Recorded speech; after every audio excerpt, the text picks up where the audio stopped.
Le tapis du Mzab, c'est la carte d'identité du Mozambique et de son histoire, de l'influence des populations différentes qui ont vécu dans la vallée. هذه الزربية هذه ما نسات والو، وممكن الناس يتبدلوا والزربية ما تتبدلش، وهذه يعني رسالة اللي كاين رموز اللي يفوتوا 3000 عام قبل الحضارة المسيحية. مثلا هذا السرير تاع العروسة، هذه اللي في بيل أبزيم بروش سيمبروش، هذه يرمز على اللي بيجو كما هذا الكوليي عقد، وهذا لو شال تاع العروسة، الشال تاع العروسة، هذا لو كوفر. هذه بصمات الناس كاع اللي فاتوا منا، منهم واش تحتاج العروسة، واش تحتاج عروسه راهي هنا. وحتى الحيوانات اللي نلقاهم بزاف هنا كيما لي زانيمو دوميستيك مثلا، ها عندك الموتيف تاعهم، لو سيربون، الافعى، العقرب، لي بتي زوازو، لاغيني. Le tapis du Mzab est un tapis berbère travaillé à point noué et selon des motifs géométriques qui allient l'ancien et le moderne. Chaque ville a un jeu de motifs avec des symboliques différentes. كل الناس اللي فاتوا منا خلوا البصمات.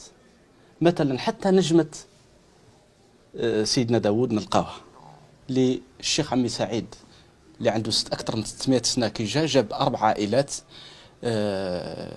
كي كانت الناس ماشي متفاهمة، ولا جاب 4 عائلات 4 حرف، واحد يصنع الذهب والفضة، واحد نجار، واحد حداد، واحد فخار، كل واحد يخدم به يحركوا العملية التجارية هنا.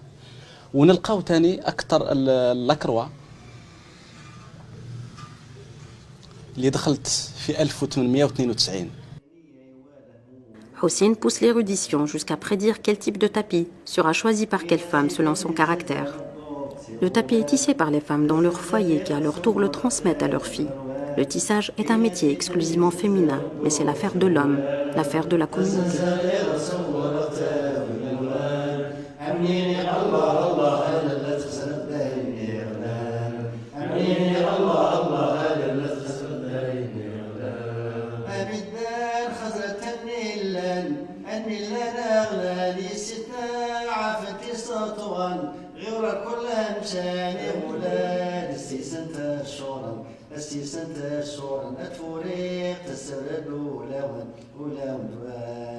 Femme du Mzab ne lâche pas l'or de tes mains pour courir après les fausses valeurs. Le travail des mains vaut plus que l'or des ancêtres.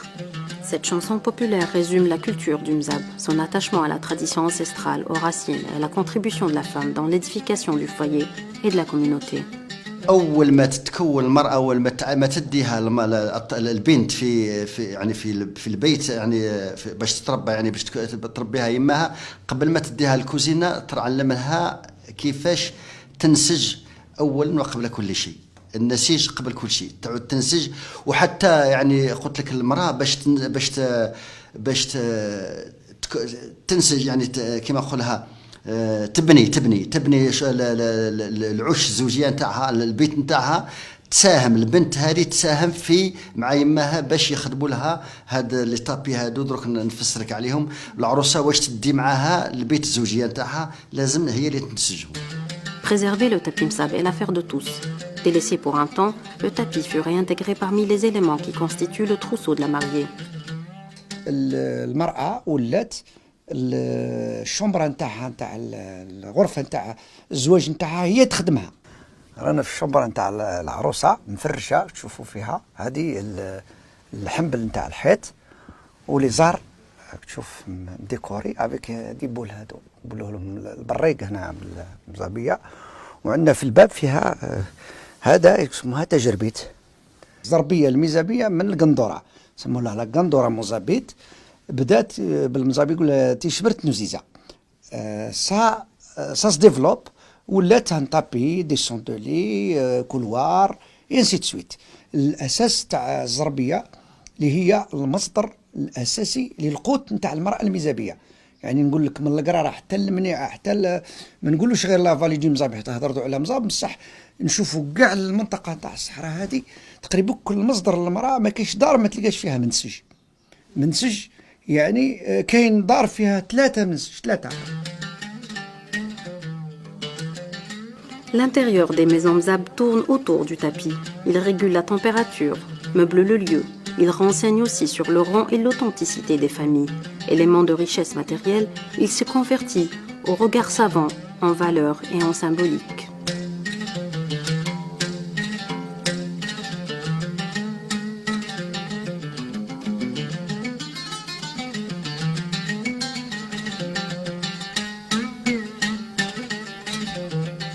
التقليدية تعيش في هذه الدار هذه صغيرة متوسطة، نظرا للحرارة الشديدة في الصيف والبرودة الشديدة. دونك الديار مبنين بالمواد المحلية باش يعكسوا الجو الخارجي للداخلي، وتعيش يعني حياة بسيطة. هنا وسط الدار نقولوا السيدار، هنا كاين الشوميني تاع الكوزينة مع لي زيبيس لوندروا دي زيبيس، كاين صال سيجور هنا، كاين شومبرا اكوشي والسطح والبلاصه نتاع المنسج تما. يعني هنا هذا هي التركيبه نتاع المنزل في ميزاب، بسيطه جدا. Victime de sa popularité, le tapis mzab subit peu à peu des modifications. Les artisans ont délaissé la laine et la teinture naturelle au profit de la fibrane et de la teinture chimique moins coûteuse. Mais il n'est pas difficile pour un œil expert d'acquérir un vrai tapis de qualité.